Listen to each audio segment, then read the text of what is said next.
Another journey into the absolutely wild mind of John Donne. Welcome to Strip Cover Lit, where we squeeze the bigger picture out of literature. I'm Adrian Ford, and we are here for another poetry discussion, which will appear in two playlists here on the channel. Number one being the poetry discussion playlist, now approaching 600 videos strong, and number two, Reading in a Winter Wonderland, videos just sort of celebrating winter themes for December 2024. This video is on a poem called A Nocturnal Upon St. Lucy's Day, and I will beg your pardon up front because for some reason the language in this poem always trips me up, so I cannot get through it. I will not get through it, I know that much.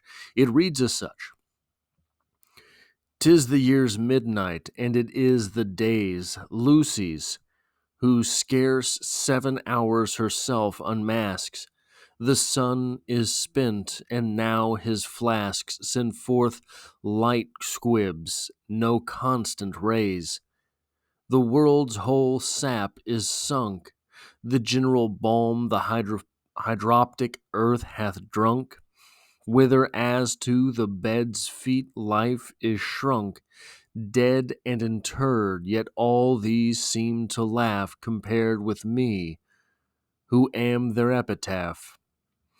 Study me then, you who shall lovers be at the next world, that is, at the next spring, for I am every dead thing, in whom love wrought new alchemy, for his art did express a quintessence from nothing, even from nothingness, from dull privations and lean emptiness. He ruined me, and I am re-begot of absence, darkness, death, things which are not. All others from all things draw all that's good, life, soul, form, spirit, whence they being have. I, by love's limbeck, am the grave of all that's nothing, oft a flood. Have we too wept, and so drowned the whole world? Us too oft did we grow to be two chaoses, when we did show care to aught else, and often absences withdrew our souls and made us carcasses. But I am by her death, which word wrongs her, of all of the first nothing the elixir grown.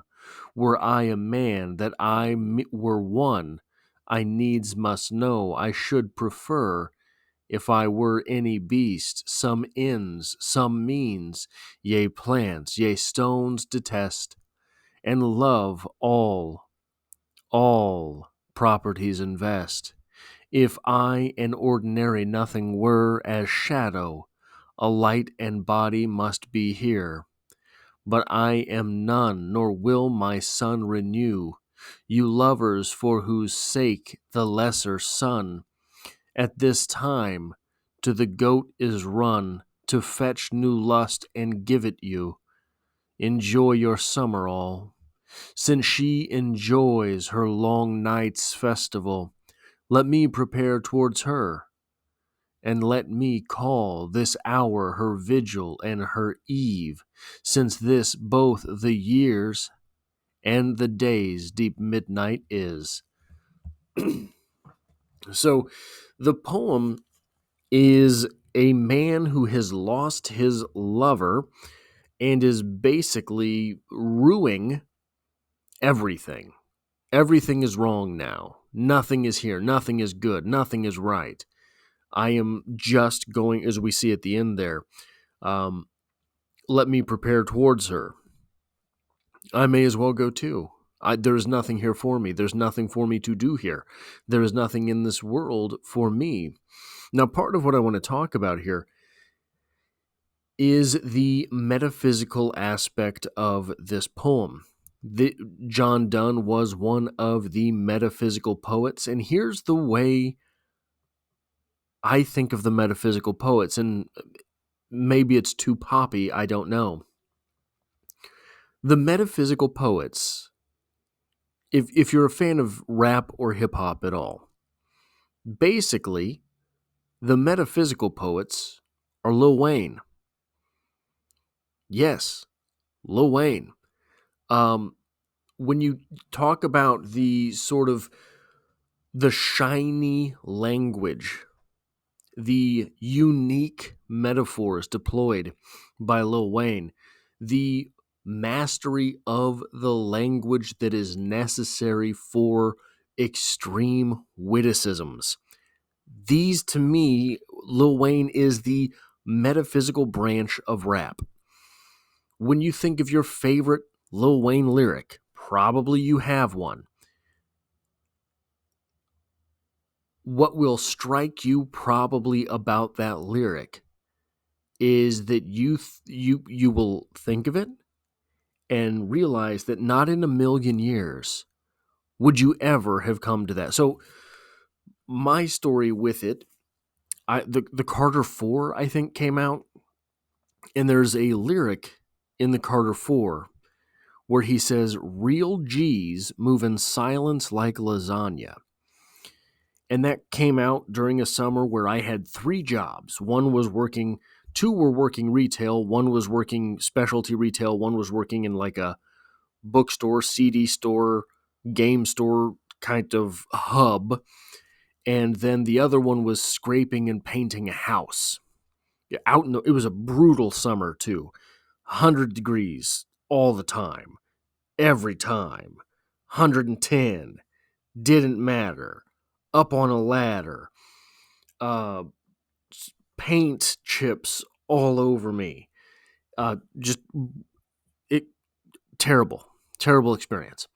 And I couldn't ever figure out real G's move in silence like lasagna. What does lasagna do that's so quiet? Lasagna doesn't rise in the oven, does it? I don't think that's what Lil Wayne is going for here. What is so quiet about lasagna? And I remember where I was when I figured that lyric out. I was up on a ladder 13 feet in the air, and the ladder's wobbling, and I'm scraping the paint off this house, and it's flaking down on me, scraping the paint off this house. And it just popped in my mind. Lasagna. The G in lasagna is silent. But the way Lil Wayne was able to craft that lyric, real G's. What is a G? A G is a top dog, right? However it is, the OG, original gangster, whatever it is that you want to say a G means, that's what it means. And then he said, real G's move in silence like lasagna. You don't see that coming, right? So what is metaphysical poetry precisely, though? I stole this from the Wikipedia entry. The term metaphysical poets was coined, so there's a reason I got this much of it in here. The term metaphysical poets was coined by the critic Samuel Johnson to describe a loose group of 17th century English poets whose work was characterized by the inventive use of conceits and by a greater emphasis on the spoken rather than the lyrical quality of their verse. Both of those things sound like Lil Wayne as well. These poets were not formally affiliated, and few were highly regarded until the 20th century attention established their importance. Given the lack of coherence as a movement and the diversity of style among poets, it has been suggested that calling them Baroque poets after their era might be more useful. Once the metaphysical style was established, however, it was occasionally adopted by other, especially younger poets, to fit appropriate circumstances. This is interesting here. Origin of the name. In the chapter on Abraham Cowley in his Lives of the Most Eminent English Poets, titillating reading, I'm sure, Samuel Johnson refers to the beginning of the 17th century in which there appeared a race of writers that may be termed the metaphysical poets. This does not necessarily imply he intended metaphysical to be used in its true sense, in that he was probably referring to the witticisms of John Dryden, who said of John Donne, he affects the metaphysics, not only in his satires, but in his amorous verses, where nature only should reign, and perplexes the mind of the fair sex with nice speculations of philosophy, where he should engage their hearts and entertain them with softness of love. In this, Mr. Cowley has copied him to a fault. Probably the only writer before Dryden to speak of the new style of poetry was Drummond of Hawthornden, who in an undated letter from the 1630s made the charge that some men of late, transformers of everything, consulted upon her reformation and endeavored to abstract her to metaphysical ideas and scholastical quiddities, denuding her of her own habits, and those ornaments with which she hath amused the world some 1,000 years. So up here with the poem, there are any number of things that that could just strike you and make you think, wow, this is what my favorite maybe from this poem.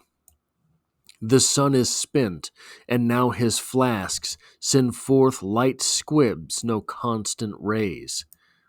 Who thinks to say that? There's a few others in here that are just really good. From dull privations and lean emptiness, he ruined me, and I am re-begot. I mean, that's a beautiful use of language. So that's the reason I kind of wanted to talk about this poem, was the sort of importance of metaphysical poetry and the shininess of the language there. That is what I have for this poetry discussion. If you like or appreciate what it is that I do here, hitting the like button really does help me out, as it tells YouTube to share this video with other literature lovers. And if you find yourself here by chance but not design, literature is the only thing I talk about on this channel, dropping multiple videos every single week, and I hope to have you back for the next one.